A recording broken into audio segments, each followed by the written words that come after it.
to be like, did you know that people from Phoenix are called Phoenicians?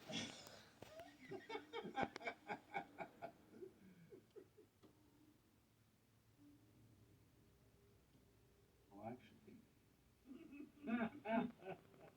So really quick, I get to my buddy Gary being in the YouTube stream.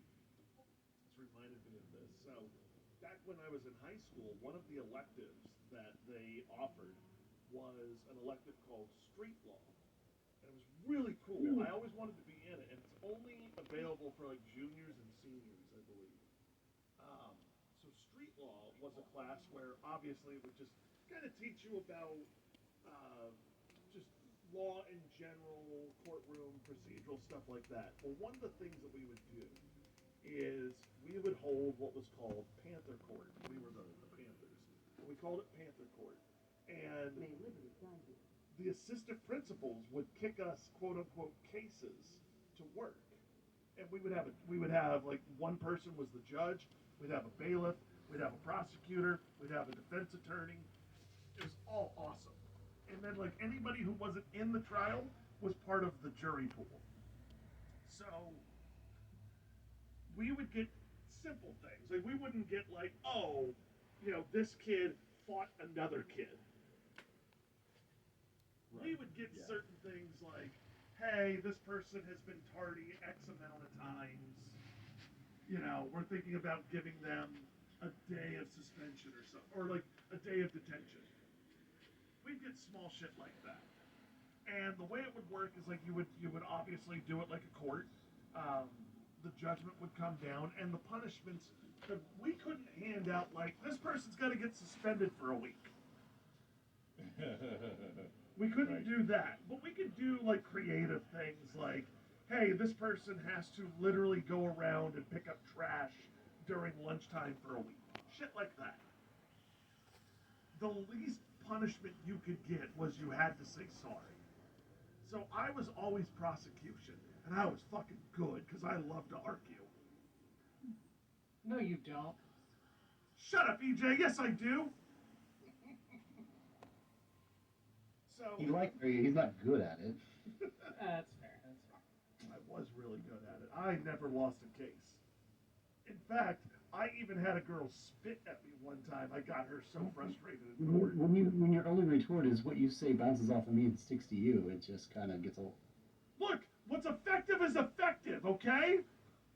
If it looks stupid and works, it's not stupid. So,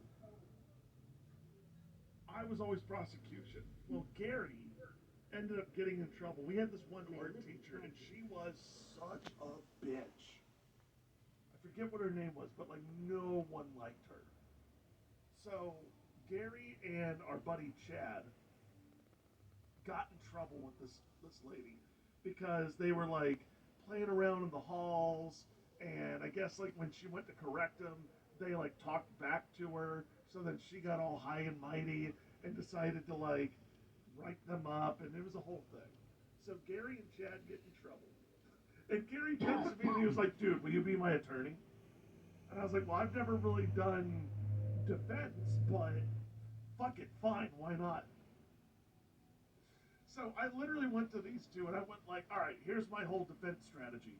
Gary is like varsity football, well loved by the staff, all of that. Chad is a fucking asshole. So we are going to try and keep Chad off the stand as much as possible because Chad did that shit.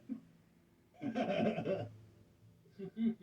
I was like, we're going to just hope that they don't call Chad to testify, and even if they do, you have the right not to, but we're going to focus on Gary.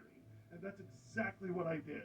I even had the principal of the fucking school, Miss Hardy, come down and testify on Gary's behalf. Oh my God. In front of the teacher who wrote him up.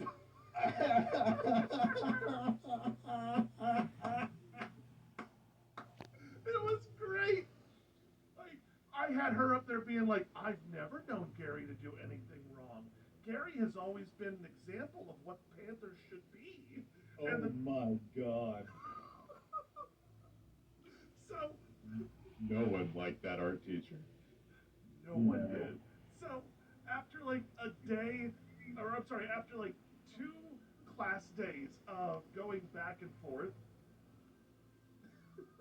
finally it's deliberation time. And by the way, the prosecutor was like Chad, one of Chad's ex-girlfriends. So she was like full in, like I'm gonna nail them to the wall. She never even tried to make it about Chad, and I was like, oh, you idiot. So jury deliberation comes back, and they got the least punishment. It was they literally got, all right, all you have to do is apologize to her. I wish I was Wow. there because the prosecutors then had to like make sure the punishment was carried out. And I remember they came back and they went, yeah, so oh, it was Miss Anderson. That was her name. They go, hey, we just got back from Miss Anderson's class, and I went, yeah, what happened? They go, well, we told her what happened, and we told her that the punishment was they have to apologize, and she took the deepest sigh I have ever seen in my life and just went, okay, that's fine, and walked off. Oh, dude, I like when I put her on the stand. I put the teacher on the stand, and I made her so crossed that she was basically like, "Why the fuck are we doing this?" That's hilarious. Oh, it was my favorite court case ever. Wow, that is so stupid. It was great. Oh god, I used to love it. I used to What love a it. waste of fucking teacher time. It really was. And what was great is like it was also an excuse for me to get to like wear the one suit that I had. I just Oh, recycled the one no, I had I- from homecoming. Like, as a kid, that's incredible. Like, being able to have that type of real type of argument experience of like, no, no, no, no, no, fuck your bullshit. I brought receipts. Like, getting that type of leg up in life can do a lot. Oh, God, I used to Panther Court was I so just much think fun. about a teacher eating fucking Chef Boyardee for their lunch break and not getting one because some kid has to go to court. Oh yeah, I called her in on her downtime. Yes. And what's funny is like she thought it was such a great idea at first. She was like, "Oh, this is so great." And by the time I was done with her, she was like, "This program needs to end." Like she literally went to Miss Hardy and was like, "You're undermining teachers' authorities when you let kids do this." Oh, appeal to authority. Oh my God.